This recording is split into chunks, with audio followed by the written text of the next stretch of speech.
안녕하세요.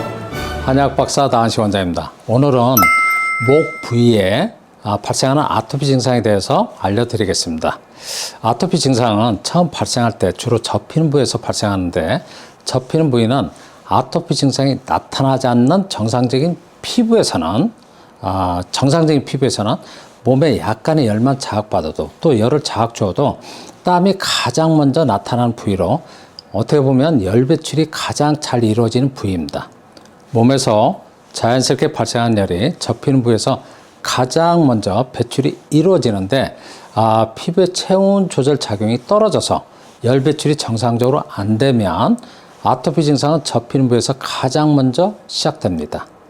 접히는 부위인 목 부위에 열이 배출되지 못하고 피부 내측에 열이 머물러 있으면 증상 부위는 빨갛고 가렵고 또 진물이나 각질이 나타나는데, 피부 내측에 열이 머물러 있으면 피부 상태는 머물러 있는 열로 인하여 약간 가벼운 자극에도 피부가 쉽게 손상되기 때문에 가려서 긁으면 증상 부위의 피부 상태가 조금 더 안 좋아지는 것입니다.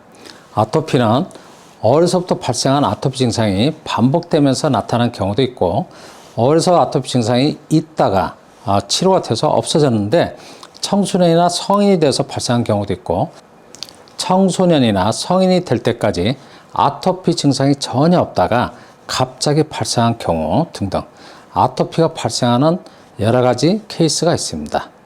제가 오늘 여러분에게 아토피에 대해서 말씀드리고자 하는 내용은 제가 37년 동안 아토피를 진료하면서 경험한 내용을 바탕으로 말씀드리겠습니다.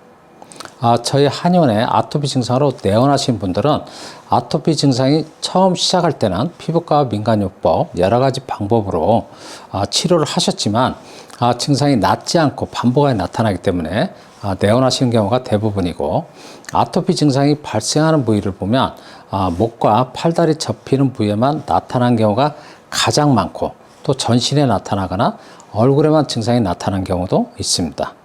아토피 증상의 원인에 대한 설명은 아주 많습니다. 아마도 여러분들은 일반적으로 몸에 열이 많아서, 또 몸에 독소가 있어서, 혈액이 탁해서, 또 혈액에 독소가 있어서, 오장육부에 이상이 있어서, 오장육부 중에 특히 장이 안 좋아서, 또 면역력이 떨어져서 등등 이와 같은 원인에 의해서 발생한다라는 설명을 아주 많이 들으셨을 텐데, 저는 아토피의 원인을 위에 설명드린 내용과는 좀 다르게 진단하고 치료하고 있습니다. 피부는 오장육부처럼 여러 가지 독립적인 작용을 하고 있기 때문에 피부를 오장육부처럼 독립적인 저는 장기로 보고 있으며, 아토피는 피부의 독립적인 작용 중에 체온조절 작용이 떨어져서 발생하는 증상으로 원인을 진단하고 있습니다.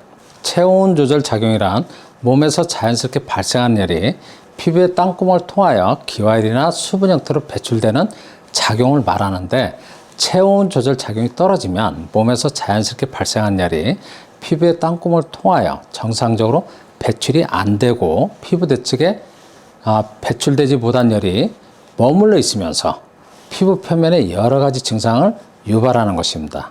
그러면 아토피 증상이 발생하는 과정에 대해서 설명드리겠습니다. 첫 번째, 몸에서 자연스럽게 발생한 열이 피부의 땀구멍을 통하여 배출되지 못하면 피부 내측에 열이 머물게 되는데, 피부 내측에 열이 머물러 있으면 머물러 있는 열은 피부의 모세혈관을 확장시켜서 피부 표면에 붉은 증상이 발생합니다. 두 번째, 피부 내측에 머물러 있는 열이 땀구멍을 통하여 나가려고, 배출하려고 피부를 자극을 할 때 가려운 증상이 발생하는데, 열이 많이 머물러 있으면 가려운 증상이 조금은 심하게 나타나고, 열이 많이 머물러 있지 않으면 가려운 증상이 약하게 발생합니다.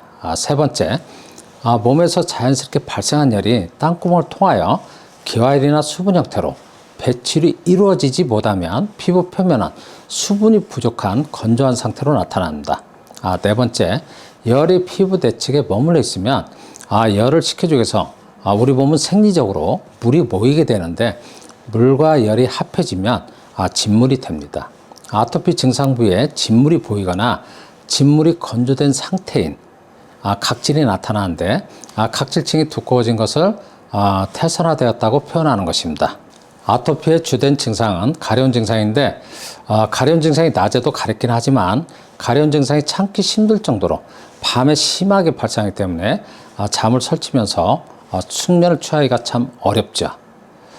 그리고 아토피 증상 부위는 열이 배출되지 못하고 피부 내측에 열이 머물러 있기 때문에 피부는 피부 내측에 머물러 있는 열로 인하여 피부 조직이 약해져 있기 때문에 약간의 자극에도 상처가 쉽게 발생할 수 있는 피부 상태가 됩니다. 그래서 가려워서 긁게 되면 가벼운 자극에도 피부가 좀 박리되고 긁으면 긁을수록 마찰해서 열이 더 발생하기 때문에 가려운 증상이 더 심하게 나타나는 것입니다. 가려워서 긁으면 진물이 보이고 또 진물이 각질이 되고 또 각질층이 두꺼워져 피부는 태산화가 되고 태산화된 피부를 긁게 되면 피부가 딱딱하기 때문에 가벼운 자극에는 가려움이 해소되지 않아서 좀 심하게 긁게 됩니다. 아토피의 주된 증상이 가려운 증상이어서 가능하면 긁지 않도록 주의를 주지만 가려운 증상은 좀 밤에 심하게 나타나기 때문에 잠결에 무의식적으로 긁게 되고 아침에 일어나 보면 각질이 좀 떨어져 있고 증상 부위는 좀 피부 상태가 안 좋아 있는 상태를 확인할 수 있습니다. 가려운 증상은 몸에서 자연스럽게 발생하는 열이 땀구멍을 통하여 배출하려고 피부를 자극할 때 발생하는 증상이어서 아토피 증상이 치료될 때까지는 가려운 증상이 당연히 반복하여 나타납니다. 아토피의 가려운 증상은 긁지 않을 수 없을 정도로 심하게 나타나는 증상이기 때문에 어쩔 수 없이 긁게 되는 경우가 많고 이러한 반복되는 과정으로 인하여 아토피로부터 사실 좀 벗어나지 못하는 것입니다. 아토피 증상은 피부의 체온 조절 작용이 떨어져서 발생하는 증상이기 때문에 체온 조절 작용이 정상적으로 이루어질 수 있도록 치료하는 것이 가장 중요합니다. 몸에서 자연스럽게 발생한 열이 땀구멍을 통하여 정상적으로 배출이 이루어지도록 치료해주면 가려운 증상은 당연히 좋아지고 가려운 증상이 완화되면 당연히 피부를 긁지 않게 되고 긁지 않으면 피부 상태도 정상적인 피부로 빠르게 회복되는 것입니다.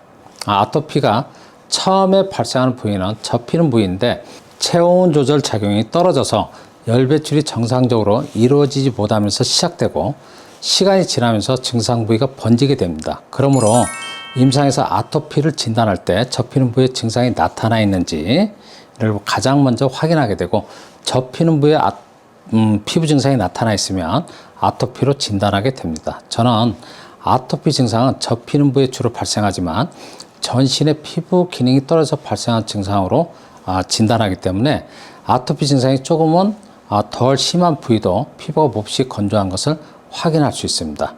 아토피 증상은 일반적인 피부 질환, 두드러기, 피부염, 습진보다도 체온 조절 작용이 가장 많이 떨어져서 발생한 증상이어서 오랜 동안 아주 많은 방법으로 치료를 하여도 증상이 잘 낫지 않지만 아토피는 피부의 독립적인 작용인 체온 조절 작용이 떨어져서 발생하는 증상이기 때문에 체온 조절 작용이 정상적으로 이루어질 수 있도록 치료해주면 아토피는 치료가 됩니다라는 말씀을 드립니다. 저는 아토피 치료 방법으로 증상과 체질을 진단하여 1:1 맞춤 한약을 처방하여 한약만 복용하는 방법으로 치료해 드리고 있습니다. 아토피가 치료가 안 된 증상으로 또 치료가 어려운 증상으로 포기하지 마시고 원인을 정확하게 진단받아 치료하면 충분히 치료가 되는 증상이니까 치료에 자신감을 가지시길 바라며 오늘 아토피에 대한 제 설명을 경청해 주셔서 감사드립니다.